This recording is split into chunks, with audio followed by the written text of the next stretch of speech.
Et nous sommes de retour au plateau pour la dernière partie de cette émission. Nous abordons notre quatrième sujet Togo, préparation des municipales. Le CAR dénonce un manque de transparence. Le comité d'action pour le renouveau CAR dénonce un manque de transparence et d'inclusivité dans le processus devant conduire à la révision des listes électorales pour le compte des élections municipales qui s'approchent au Togo. La Commission électorale nationale indépendante a lancé le processus avec la formation des opérateurs de saisie qui a démarré la semaine passée. Et Yao Daté du CAR a dénoncé un manque de transparence et d'inclusivité. Pour lui, on ne peut pas commencer à préparer le scrutin sans y associer l'opposition, parlant d'une opposition parlementaire et extra-parlementaire. Il estime que l'opposition est mise de côté et donc déjà le processus commence mal. Et pour ce quatrième sujet, comme vous le savez, la parole est à qui veut la prendre en premier.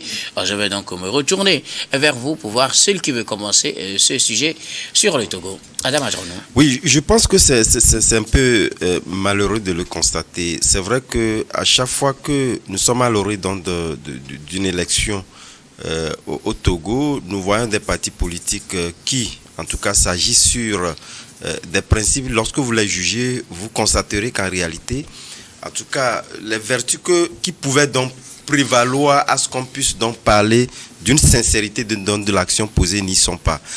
Parce que lorsque vous prenez notre environnement politique, depuis que nous avons dans le cadre de concertation, en réalité, ce cadre de concertation-là était donc prévu pour régler, en tout cas, la plupart des problèmes politiques, en dépit, en tout cas, des considérations des uns des autres. Voilà pourquoi ce cadre-là avait aussi, au niveau de sa structuration, en tout cas, émis dans certains principes. Il y avait des partis politiques qui ont dit voilà, et ils ont été donc rajoutés. Donc je pense qu'à partir du moment où il y a ce cadre de concertation-là, tous les problèmes liés donc à l'aspect donc politique donc devaient y être. Malheureusement, ça n'a pas été le cas. On veut véritablement qu'on crée d'autres cadres. Parce que vous savez, le Togo a connu trop de dialogues à l'horizon des élections.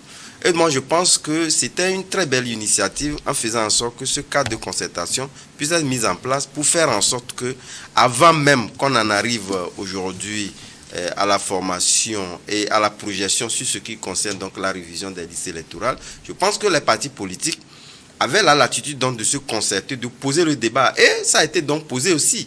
Il y a eu des débats qui sont aussi posés, que ce soit au niveau du cadre électoral, que ce soit au niveau de la CENI, etc. C'est ce qui a fait que nous avons connu un certain nombre donc, de modifications sur un certain nombre d'aspects politiques. En d'autres termes, vous auriez aimé que Yao Daté pose le problème au CPC? Mais bien évidemment, c'est le cadre donc idéal. Est-ce que les instances du CPC empêchent que les gens réagissent quand ils remarquent des anomalies, selon eux, dans le processus électoral? Non, c'est pour se donner justement donc de la voix, dire que voilà, bon, ils existent. Est-ce que cela empêche que les gens se prononcent sur de telles questions? Ça n'empêche pas, mais en réalité, voilà pourquoi, dès en l'entame, je disais en réalité, lorsqu'on pose le débat dans toute sa rationalité, vous constatez, vous convenez avec moi qu'on cherche plutôt à attirer peut-être les regards ailleurs. Or, parce qu'il y a déjà ce cadre-là connu de tous les acteurs politiques.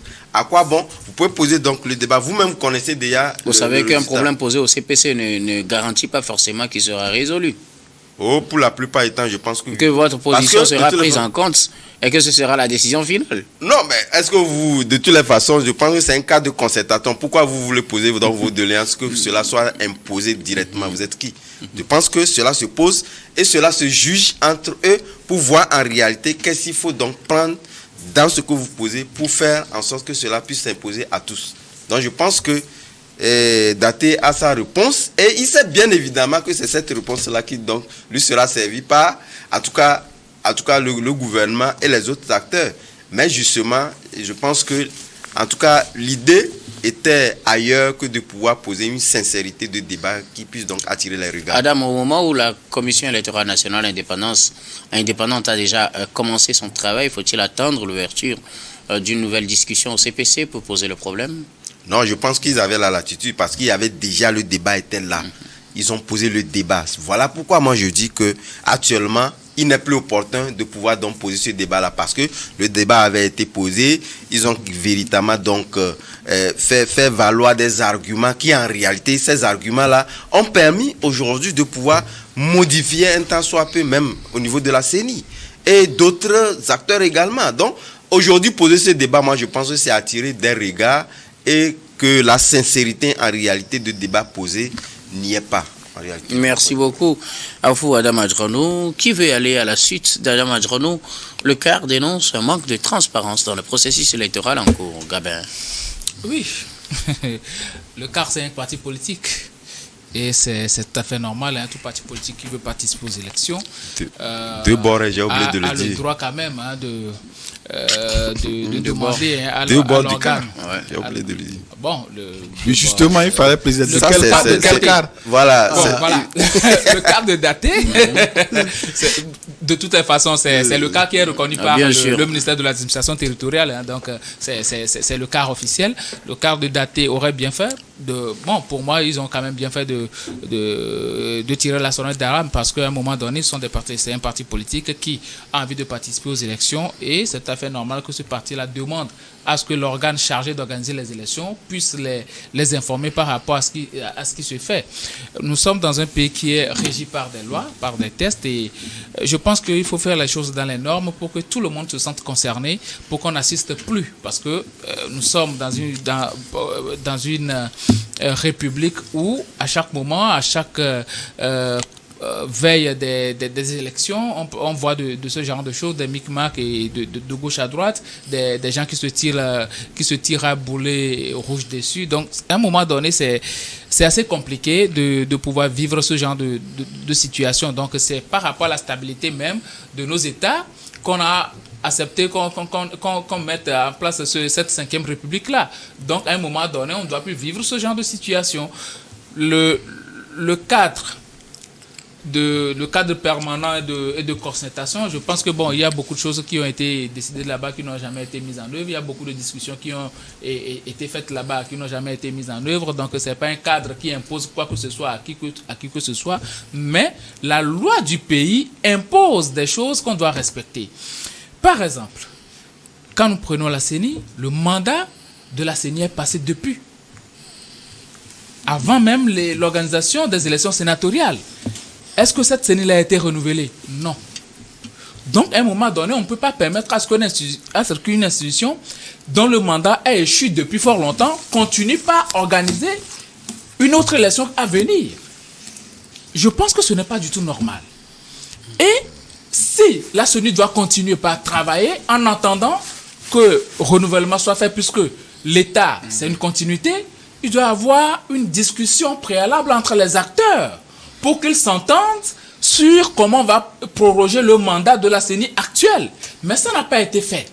Et on est en train, les partis politiques se sont rendus compte que le 13 mars dernier, il y a la formation des formateurs des opérateurs de saisie. C'est-à-dire les gens qui vont aller former ensuite les opérateurs de saisie.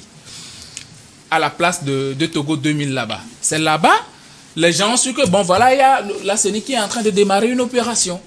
Alors que nous savons très bien qu'il y a des partis politiques qui ont entre-temps même demandé à ce que ceux-là qui les représentaient entre-temps puissent regagner maison, puissent être sortis par la CENI.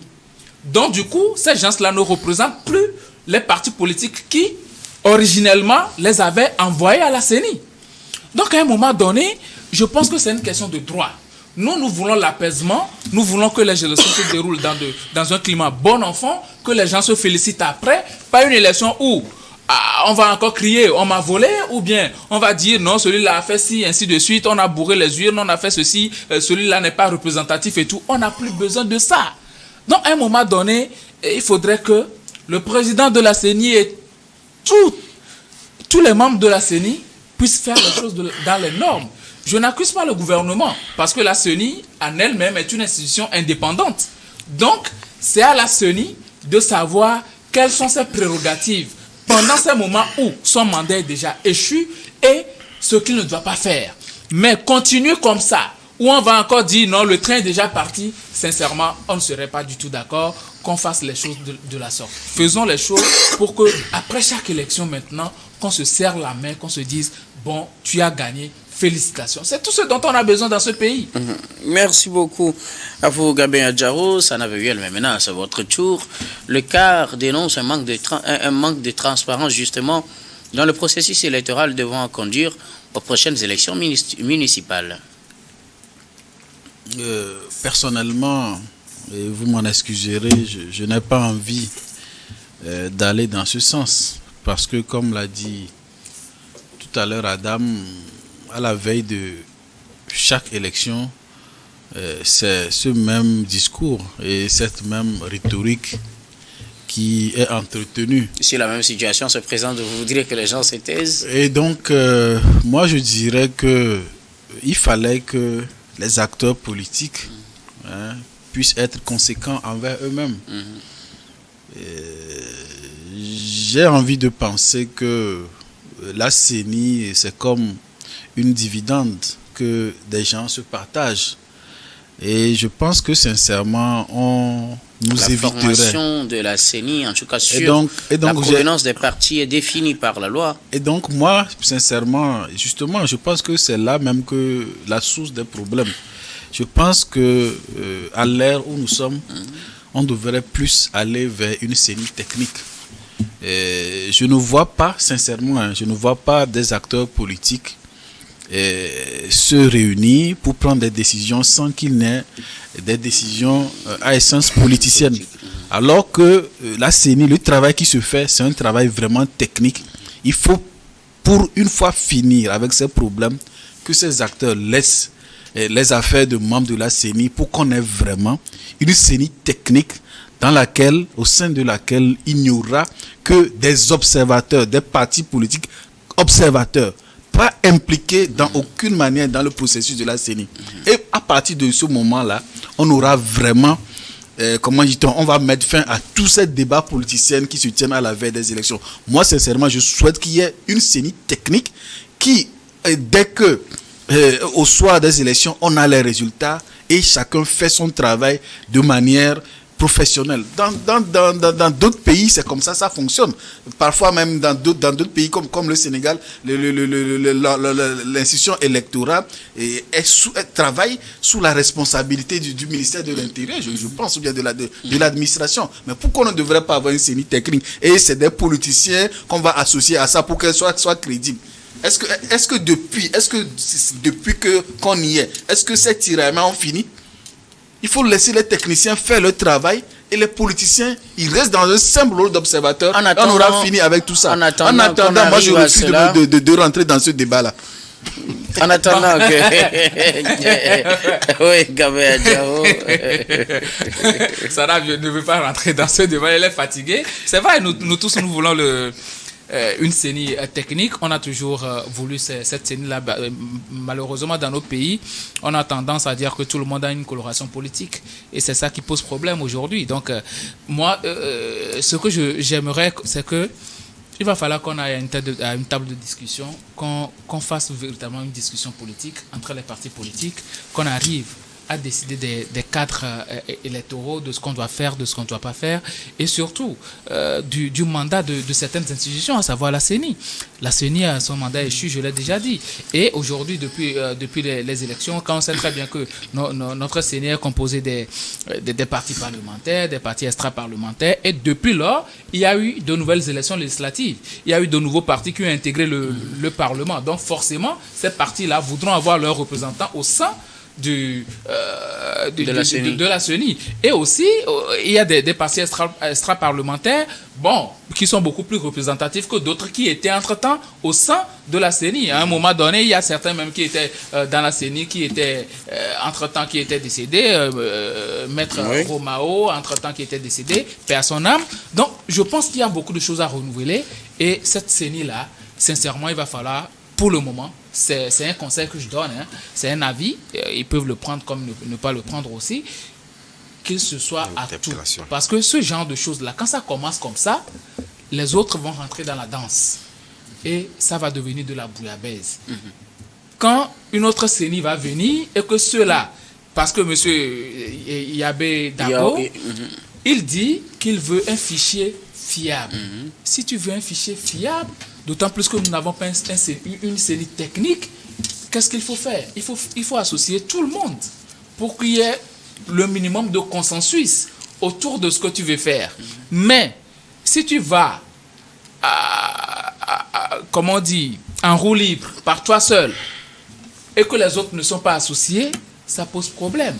Les gens, s'ils crient demain au vol, ils auront raison. Donc, vraiment, il faut bien faire les choses dans les normes. La formation des formateurs, des opérateurs de saisie qui vient de débuter, c'est jusqu'au 31 mars. Moi, j'aurais voulu qu'on sursoit à ça pour le moment. On attend, on a une discussion, on recompose la CENI et puis après, on peut recommencer les opérations pour les Pour vous, c'est trop tôt de se lancer dans ce processus? Ce n'est pas trop tôt. Ce n'est pas trop tôt. C'est la reformation de la CENI qui est tard. Okay. Vous voyez, c'est la reformation de la CENI qui est tard. Donc, pour moi, ce n'est pas trop tôt. Mais pour le moment, il faut sursoir à ça, reformer la CENI avant de recommencer les opérations. Oui, moi, je pense que, lorsque vous voyez, je pense que lorsque nous prenons la légalité ou l'impartialité, en tout cas, que ce soit au niveau du mécanisme mis en place au niveau de la CENI, il y a les tests qui le prévoient ainsi. Voilà pourquoi on parle de partis extra-parlementaires, partis parlementaires, etc. Qui, en tout cas, représentent un peu l'architecture ou la nomenclature de notre environnement politique. Et il n'y a que ça. Mais justement, lorsque certains partis politiques se sentent ne pas être trop liés à cette organisation-là, moi je me dis c'est tout refait. La grande question en réalité pour moi, ce qui m'inquiète pour la plupart du temps, c'est que les politiciens, lorsque la chose roule à leur avantage, essaient un peu d'ignorer la loi ou les principes acquis de droit liés donc à ces partis politiques-là et font valoir la plupart du temps des opinions politiques. Et ça cause problème. Puisque ici, que ce soit au niveau de l'impartialité, la légalité, etc., je pense que les textes sont là et qu'ils le prévoient. Mais lorsque vous avez des opinions, vous pouvez les exprimer, mais en réalité, ces opinions, comme le Togo l'a fait, ailleurs, il n'y a pas ce cadre-là, mais ces opinions, c'est vrai, vous êtes leader politique pour eux, donc vous exprimez sur des actions, des actes politiques. Je voulais comprendre une chose depuis tout à l'heure. Oui. Est-ce que l'existence du CPC empêche réellement les gens de se prononcer? Parce que j'ai l'impression que vous revenez à la même chose. Est-ce que cela empêche ces acteurs-là, quand ils remarquent des problèmes, de se prononcer dessus? Ils peuvent se prononcer, les acteurs, comme d'ailleurs même les citoyens peuvent se prononcer. Alors où est le problème? Mais la finalité, en réalité, lorsqu'il s'agit d'un parti politique, c'est la finalité qui, nous, en réalité, nous importe. Et quelle est cette finalité qui, selon vous, ne sera pas atteinte tant qu'on ne passe pas par le CPC? Non, au-delà du CPC, c'est que lorsque le politique... Voilà pourquoi je dis toujours que le politique aime quand même résumer tout en politique. Mais en réalité, je pense qu'il ne faudrait pas trop s'éloigner également des règles établies par eux-mêmes, qui puissent donc guider à ce qu'on ait dans des élections assez acceptables par tous. Et comme veut faire prévaloir seulement les opinions politiques, je pense que ça ne marchera pas. Surtout à la veille des élections comme ce que nous préparons. Sana ne voulait pas aller au fond du sujet, mais je crois que maintenant vous avez trouvé de quoi aborder le fond. Je disais que je ne vais pas aller dans le fond du sujet et je ne vais pas y aller. Parce que Gabin vient... Alors pourquoi avez-vous demandé la parole alors? Gabin vient d'évoquer un problème technique. Okay. Auquel je voudrais apporter une réponse technique. Et c'est de dire que lorsqu'il y a des suspicions concernant un fichier électoral, ce n'est pas la présence de partis politiques qui en garantit la fiabilité. On procède techniquement à un audit du fichier électoral. Ouais. C'est-à-dire par un organe indépendant, comme les organisations internationales. On procède. Quand le problème s'est posé sur cette fiabilité concernant comment on appelle, au Bénin, les partis de l'opposition, je parle des démocrates, ils ont exigé qu'un audit soit fait du fichier électoral. Ce n'est pas la présence de tel parti politique, de tel parti dans le processus électoral qui garantit sa fiabilité. C'est des partis qui ont demandé. C'est un audit qu'il faut faire. Je ne refuse pas. C'est un audit qu'il faut faire. Je vous reprends juste. Permettez que je reprenne juste une partie de... La francophonie est-ce que vous me permettez Sénat. de vous rappeler juste une chose. Oui. Vous venez de dire que c'est des partis, les démocrates au Bénin, qui ont demandé un audit. Oui. Je rappelle donc que c'est les partis qui sont les initiateurs, mais ne sont pas les acteurs de l'audit. Voilà, c'est D'accord. ce que je dis. C'est Ok. que je dis que ce n'est pas la présence d'un parti politique à la CENI dans un processus qui garantit la fiabilité de l'autre. Mais c'est les partis qui prennent la décision à ce que l'action d'auditer le fichier, par exemple, soit Mais posée. cela ne veut pas dire ce que je dis, ce que je veux dire. L'audit d'un fichier électoral, c'est ça qui permet de savoir si le fichier est fiable ou pas. C'est de ça qu'il s'agit. Tous ces affaires de partis politiques, là, à un Alors, moment donné, il faut qu'on arrête ça pour aller vers des Alors, dans ce professionnels, cas précis- des professionnels qui se prononcent Oui, sur, je vous sur le comprends. plan technique, scientifique, Je vous sur la comprends pertinence dans votre des idées logique. avancées. Alors, dans ce cas précis... Parce que quand on commence par rentrer je dans la pense- politique, Sana on se Veuillel, perd. s'il vous plaît. Dans ce cas précis, le problème que pose le CAR, c'est que le processus est enclenché sans une concertation avec les autres partis, alors qu'on sait que la CENI, en tant que telle, pour le moment au Togo, est composée par les partis politiques et les organisations de la société civile. Pourquoi mettre de côté certains alors qu'on veut lancer un processus qui devrait normalement impliquer tout le monde? À ce que je sache, le cas n'est même pas un parti parlementaire. Et la composition Et la composition de la CENI je peux prend en répondre, compte les je partis peux répondre, extra-parlementaires. c'est ce que C'est je veux juste dire. important. Et ce n'est pas obligé. Il y a beaucoup aujourd'hui de partis extra-parlementaires. Il n'est écrit nulle part que le cas soit Forcément, obligatoirement bien ce sûr. parti-là qui doit être un parti extra-parlementaire. Ce que je dis, Est-ce qu'il c'est-à-dire faut que le forcément processus- être celui le qu'on va processus prendre? politique. Faut je dis, se c'est prononcer. ce que j'ai dit, mais ce n'est pas obligé que le cadre. On peut commencer par d'opinion. citer les partis de l'opposition. Tout à fait. Ce n'est pas obligé que le cadre soit forcément un parti extra-parlementaire. Le- Aujourd'hui, le on a cadre le n'a net qui est jamais un dit parti ça, à ce que je extra-parlementaire. On a sache. beaucoup d'autres. On va commencer par Non, les citer. non, Il y en a, c'est ce que je veux dire, il faut l'accepter. Il n'est écrit nulle part qu'il doit forcément être Exact. partie de Donc, la ceux CENI. qui doivent faire partie de la CENI, qui peuvent faire cette ceci dit, réclamation. moi, ce qui Non, m'intéresse, pas ça. ce qui m'intéresse aujourd'hui, que le processus soit fait avec ou sans le cas, à un moment donné, qu'un audit soit fait pour nous dire si oui ou non le fichier est fiable par des gens qualifiés pour le faire. C'est ce que je voulais beaucoup. rajouter. Merci Vous beaucoup. savez, À vous, savez. quelques secondes 30 rapidement, puisque le secondes. temps. Ouais. Vous savez, le problème aujourd'hui, c'est la légalité de l'institution qui est en train de conduire cette procédure. C'est le problème. La légalité, vous dites. La légalité. Parce que cette institution-là, son mandat est Mais la échu CENI, depuis fort longtemps. La CENI n'a plus compétence de continuer par faire ce genre d'action. Vous basez sur quel article de la Merci loi? beaucoup. Moi, j'aime. Non, À il faut vous compter tous. sur l'article. Son mandat est Merci échu, oui ou beaucoup. non. À Le vous. mandat de la Jamais, CENI est passé Adjama, depuis on vous a longtemps. compris. Moi, j'aimerais Le bien mandat que de la moi, CENI, j'aimerais- on moi, se j'aimerais base bien- pas pour sur le la mandat de la légalité, CENI. en tant que juriste, il faut invoquer la Nous loi. arrivons Qui- pratiquement qui me à la confère fin mandat de ce est échu. numéro As-tu de la loi? Regard As-tu Croisé. la- Au nom de quel article de Est-ce que loi? nous pouvons nous respecter sur ce plateau, s'il vous Non, c'est plaît? ça, il faut demander l'article Sana de loi qui Veuillel, s'il permet. vous plaît, C'est important. s'il vous plaît, nous C'est sommes à la fin important. de ce numéro. Si, c'est important pour La moi. CENI, on renouvelle la CENI chaque un an. Nous allons Oui, clore je donc dis, il faut cette confronter émission. le Merci texte. Depuis à vous qu'il y a tous de plus nous avoir d'années, suivis. depuis Je l'année n'ai pas passée, ça. la Quel est le de texte ce qui me dit? numéro. Quel est le texte de loi? Tu es juriste, Il faut dis-nous lire le la code loi. électoral. Quelle disposition?